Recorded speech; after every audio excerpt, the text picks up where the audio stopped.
Hi friends, welcome to Sunanda's diary. ನಾನು ಇವತ್ತಿನ ಬ್ಲಾಗಲ್ಲಿ ನಿಮಗೆ ಕರ್ಜಿಕಾಯಿ ಮಾಡೋದು ಹೇಗೆ ಅಂತೇಳಿ ತಿಳಿಸ್ಕೊಡ್ತೀನಿ. ಮೊದಲಿಗೆ ಒಂದು ಪ್ಯಾನ್ ತೊಗೊಂಡಿದ್ದೀನಿ. ಪ್ಯಾನಲ್ಲಿ 1 ಸ್ಪೂನಷ್ಟು ತುಪ್ಪ ಹಾಕ್ಕೋತಾ ಇದ್ದೀನಿ. ತುಪ್ಪ ಹಾಕ್ಕೊಂಡು ಅದು ಕರಗಿದ ತಕ್ಷಣ ಅದರಲ್ಲಿ ಒಂದು 7ರಿಂದ 8 ಗೋಡಂಬಿನೂ ದ್ರಾಕ್ಷಿನೂ ಹಾಕ್ಕೊಂಡು ಲೈಟಾಗಿ ಫ್ರೈ ಮಾಡ್ಕೊಳ್ಬೇಕು. ಫ್ರೈ ಮಾಡಿಕೊಂಡು ಅದನ್ನ ಸೈಡ್ಗೆ ಎತ್ತಿಟ್ಕೊಳ್ಬೇಕು. ಅದೇ ತುಪ್ಪದಲ್ಲೇ ಚಿರೋಟಿ ರವೆ ಹಾಕೋತಿದ್ದೀನಿ 1 ಕಪ್ಪಷ್ಟು. 1 ಕಪ್ಪು ಚಿರೋಟಿ ರವೆ, 1 ಕಪ್ಪು ಕೊಬ್ಬರಿ, 1 ಕಪ್ಪು ಸಕ್ಕರೆ, ಇದಿಷ್ಟೇ ನಾನು ತೊಗೊಳ್ತಾ ಇರೋದು. 1 ಕಪ್ಪು ರವೆನ ಚೆನ್ನಾಗಿ ಫ್ರೈ ಮಾಡಿಕೊಂಡು ಅದನ್ನು ಗೋಡಂಬಿ ದ್ರಾಕ್ಷಿ ಇರುವಂಥ ಪ್ಲೇಟಿಗೆ ಹಾಕ್ಕೋಬೇಕು. ಅದ್ರ ಜೊತೆಗೇ ಕೊಬ್ಬರಿನೂ ಫ್ರೈ ಮಾಡ್ಕೊಳ್ಬೇಕು. ಕೊಬ್ಬರಿನೂ ಫ್ರೈ ಮಾಡಿಕೊಂಡು ಅದಕ್ಕೆ ಹಾಕ್ಕೊಳ್ಬೇಕು. ಹಾಕ್ಕೊಂಡು ಅದಾದಮೇಲೆ 1 ಕಪ್ಪಷ್ಟು ಸಕ್ಕರೆ ಹಾಕ್ಕೊಂಡು ಒಂದು 2ರಿಂದ 3 ಏಲಕ್ಕಿ ಹಾಕ್ಕೋತಾ ಇದ್ದೀನಿ. ಇದ್ರ ಜೊತೆಗೇ ಹಾಕ್ಕೊಂಡು ಸಣ್ಣ ಪೌಡ್ರ್ ಮಾಡ್ಕೊಳ್ಬೇಕು. ನೈಸಾಗಿ ಪೌಡ್ರ್ ಮಾಡಿಕೊಂಡು ಈ ಪೌಡ್ರನ್ನು ಆ ರವೆ ಜೊತೆಗೆ ಹಾಕಿ ನೀಟಾಗಿ ಒಂದಕ್ಕೊಂದು ಹೊಂದ್ಕೊಳ್ಳೋ ಹಂಗೆ ಮಿಕ್ಸ್ ಮಾಡಿ ಇಟ್ಕೊಳ್ಬೇಕು. ತುಂಬ ಈಸಿಯಾಗಿ ಮಾಡ್ಕೊಂಬಿಡ್ಬೋದು. ಏನು ಒಂದು ಅರ್ಧ ಗಂಟೆ ಇದ್ದರೆ ಸಾಕು, ಇದನ್ನು ಬೇಗ ಮಾಡಿ ಮುಗಿಸ್ಬಿಡ್ಬೋದು ಈ ತಿಂಡಿನ. ನೋಡಿ, ಇದಕ್ಕೆ ಹಾಕ್ಕೊಂಡು ನೀಟಾಗಿ ಒಂದಕ್ಕೊಂದು ನೀಟಾಗಿ ಮಿಕ್ಸ್ ಮಾಡ್ಕೊಳ್ಬೇಕು. ನೋಡಿ, ಈ ರೀತಿ ಮಿಕ್ಸ್ ಮಾಡ್ಕೊಳ್ಬೇಕು. ಈ ರೀತಿ ಮಿಕ್ಸ್ ಮಾಡಿ ಇಟ್ಕೊಂಡು ಇದನ್ನು ಒಂದು ಪಕ್ಕಕ್ಕೆ ಇಟ್ಬಿಡಬೇಕು. ಇಟ್ಬಿಟ್ಟು ಒಂದು ಬೌಲಲ್ಲಿ 1 ಕಪ್ಪಷ್ಟು ಮೈದಾ ಹಿಟ್ಟು ಹಾಕ್ಕೋತೀನಿ. 1/4 ಕಪ್ಪಷ್ಟು ಚಿರೋಟಿ ರವೆ ಹಾಕ್ಕೋತಾ ಇದ್ದೀನಿ. 1/4 ಸ್ಪೂನಷ್ಟು ಉಪ್ಪು ಹಾಕ್ಕೋತಾ ಇದ್ದೀನಿ. ಉಪ್ಪು ಹಾಕ್ಕೊಂಡು ಇದಕ್ಕೆ ಒಂದು 2ರಿಂದ 3 ಸ್ಪೂನಷ್ಟು ಎಣ್ಣೆನ ಕಾಯಿಸಿ ನಾನು ಹಾಕ್ಕೋತಾ ಇದ್ದೀನಿ. ಏನಕ್ಕೆ ಅಂದರೆ ಕ್ರಿಸ್ಪಿನೆಸ್ ಬರುತ್ತೆ. ನೀವು ಎಣ್ಣೆ ಆದರೂ ಹಾಕ್ಕೋಬೋದು, ತುಪ್ಪ ಆದರೂ ಹಾಕ್ಕೋಬೋದು.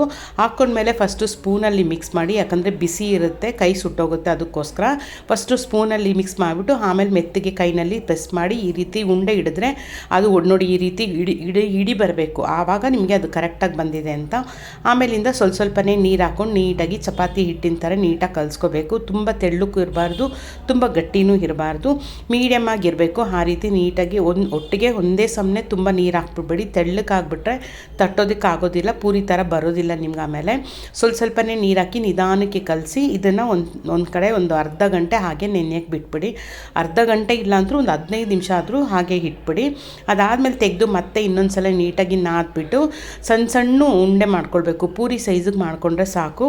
ನೀವು ಒಂದೊಂದೇ ಮಾಡ್ತಾ ಹೋದರೆ ತುಂಬಾ ಲೇಟ್ ಆಗುತ್ತೆ. ಹಾಗಾಗಿ ಒಟ್ಟಿಗೆ ಒಂದು 4ರಿಂದ 5 ಪೂರಿ ತಟ್ಟಿಟ್ಕೊಂಡ್ಬಿಟ್ಟು ಒಂದು ಕಡೆಗೆ ಆಮೇಲಿಂದ ಎಲ್ಲ ಹೂರಣನೂ ಒಟ್ಟಿಗೆ ಹಾಕ್ಕೊಂಡು ಆಮೇಲಿಂದ ಎಣ್ಣೆಯಲ್ಲಿ ಬಿಡೋದಕ್ಕೆ ಸ್ಟಾರ್ಟ್ ಮಾಡಿ. ಇಲ್ಲ ಅಂತಂದರೆ ಒಂದೊಂದೇ ಮಾಡೋಕ್ಕೋದ್ರೆ ತುಂಬಾ ಲೇಟ್ ಆಗಿಬಿಡುತ್ತೆ ನಿಮಗೆ. ನೋಡಿ, ಈ ರೀತಿ ಉಂಡೆ ಮಾಡಿಟ್ಕೊಂಡ್ಬಿಡ್ಬೇಕು. ಮಾಡಿಟ್ಕೊಂಡು ಪೂರಿ ಸೈಜ್ಗೆ ಲಟ್ಟಿಸ್ಕೊಂಡು ನಿಮಗೆ ಅದರದ್ದು ಅಚ್ಚು ಬರುತ್ತೆ, ಅದರಲ್ಲಾದರೂ ನೀವು ಮಾಡ್ಕೊಳ್ಬೋದು. ಅಚ್ಚಿಲ್ಲದೆ ಇರೋರು ನಾರ್ಮಲಾಗಿ ಈ ರೀತಿ ಪೂರಿ ಥರ ತಟ್ಕೊಂಡು ನೋಡಿ, ಈ ರೀತಿ ಪೂರಿ ಥರ ತಟ್ಕೊಂಡು ಅದ್ರ ಒಳಗಡೆ ನೀವು ಹೂರ್ಣ ಇಟ್ಕೊಂಡು ಸೈಡ್ಗೆ ನೀರನ್ನ ಸವರಬೇಕು. ಒಂದು ಕಪ್ಪಲ್ಲಿ ನೀರು ಇಟ್ಕೊಂಡು ಸೈಡ್ ಫುಲ್ಲಾಗಿ ನೀರನ್ನ ಸವರಬೇಕು. ಏನಕ್ಕೆ ಅದು ಹಾಕ್ಕೊಳ್ಳೋದು ಅಂತಂದರೆ ನೀವು ಒಳಗಡೆ ಇಟ್ಟಿರೋಂಥ ಹೂರ್ಣ ಹೊರಗೆ ಬರೋದಿಲ್ಲ. ನೀರನ್ನ ಸವರ್ಬಿಟ್ಟು ಕ್ಲೋಸ್ ಮಾಡ್ಕೊಬೇಕು. ಕ್ಲೋಸ್ ಮಾಡಿ ನಿಮ್ಗೆ ಹಂಗೂ ಏನಾದರೂ ಡೌಟ್ ಈ ರೀತಿ ಪ್ರೆಸ್ ಮಾಡಿದ್ರೆ ಆಲ್ಮೋಸ್ಟ್ ನಿಮ್ಗೆ ಬರೋದೇ ಇಲ್ಲ. ನಿಮ್ಗೆ ಆ ರೀತಿ ಏನಾದರೂ ಡೌಟ್ ಇದ್ದರೆ ಅದನ್ನು ಫೋಲ್ಡ್ ಮಾಡಿಬಿಟ್ರೆ ಅದು ಒಂದು ಡಿಸೈನ್ ಥರ ಆಗುತ್ತೆ. ನೋಡಿ, ಈ ರೀತಿ ಫೋಲ್ಡ್ ಮಾಡಿ ಇಟ್ಕೊಂಡು ಇದನ್ನು ಒಟ್ಟಿಗೆ ಒಂದು 4ರಿಂದ 5 ಒಟ್ಟಿಗೆ ಮಾಡಿ ಇಟ್ಕೊಂಡ್ಬಿಟ್ರೆ ನಿಮಗೆ ಸುಡೋದಕ್ಕೆ ತುಂಬ ಈಸಿ ಆಗುತ್ತೆ. ಒಂದೊಂದೇ ಮಾಡ್ತಾ ಹೋದರೆ ತುಂಬಾ ಟೈಮ್ ತೊಗೊಳುತ್ತೆ, ನಿಮಗೂ ಬೇಜಾರು ಅನಿಸ್ಬಿಡುತ್ತೆ ಮಾಡೋಷ್ಟೊತ್ತಿಗೆ. ಒಟ್ಟಿಗೆ ಒಂದು 4-5 ಮಾಡಿ ಇಟ್ಕೊಂಬಿಡಿ. ಇಟ್ಕೊಂಬಿಟ್ರೆ ನಿಮಗೆ ಬೇಗನೆ ಕೆಲಸನೂ ಮುಗ್ದೋಗ್ಬಿಡುತ್ತೆ.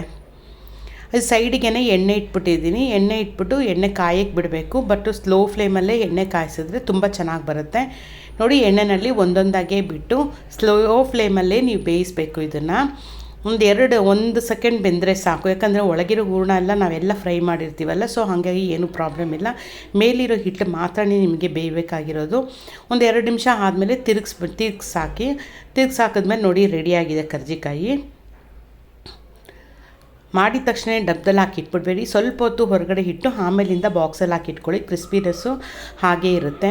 ತುಂಬಾ ಮಕ್ಕಳು ಇಷ್ಟಪಟ್ಟು ತಿಂತಾರೆ. ಒಂದು ಸಲ ನೀವು ಟ್ರೈ ಮಾಡಿ ನೋಡಿ ಫ್ರೆಂಡ್ಸ್. ಈ ಬ್ಲಾಗ್ ಇಷ್ಟ ಆಗಿದ್ರೆ ದಯವಿಟ್ಟು ಲೈಕ್ ಮಾಡಿ, ಶೇರ್ ಮಾಡಿ, ಮರೆಯದೆ ಸಬ್ಸ್ಕ್ರೈಬ್ ಮಾಡಿ ಫ್ರೆಂಡ್ಸ್.